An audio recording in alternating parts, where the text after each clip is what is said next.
পশ্চিমবঙ্গের দীঘা সংলগ্ন তালসারি সৈকতে ধারাবাহিকের শুটিং করতে গিয়ে মর্মান্তিক দুর্ঘটনায় মারা গেছেন অভিনেতা রাহুল অরুণোদয় বন্দ্যোপাধ্যায়। রোববার এ ঘটনা ঘটে। তার বয়স হয়েছিল ৪৩ বছর। জানা গেছে, ভোলে বাবা পারকারে গান ধারাবাহিকের শুটিংয়ে অংশ নিতে ইউনিট সহ তালসারিতে গিয়েছিলেন তিনি। শুটিংয়ের এক পর্যায়ে সমুদ্রে নামার পর হঠাৎ পানিতে তলিয়ে যান। টেকনিশিয়ানরা বিষয়টি টের পেয়ে দ্রুত উদ্ধার কাজ শুরু করেন।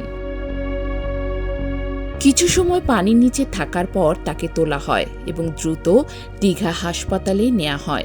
সেখানে পৌঁছানোর আগেই তার মৃত্যু হয়েছে বলে প্রাথমিকভাবে জানা যায়। পরে চিকিৎসকরা তাকে মৃত ঘোষণা করেন। ময়নাতদন্তের জন্য মরদেহ দীঘা হাসপাতালেই রাখা হয়েছে। সহ অভিনেতা ভাস্কর বন্দ্যোপাধ্যায় জানান, শুটিং শেষ হওয়ার পর এ দুর্ঘটনা ঘটে। তার ভাষ্য, শুটিং শেষে সবাই মধ্যাহ্নভোজে গেলে রাহুল আরও কয়েকটি শট দেওয়ার কথা বলেন। কিছুক্ষণের মধ্যেই এ দুর্ঘটনার খবর আসে।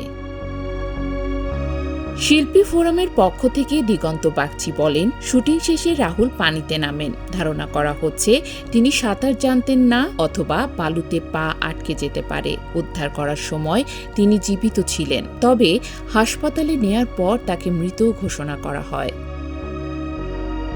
রাহুলের গাড়ি চালকও জানান, তিনি পানির দিকে এগোচ্ছিলেন এবং তাকে বারবার সতর্ক করা হয়েছিল।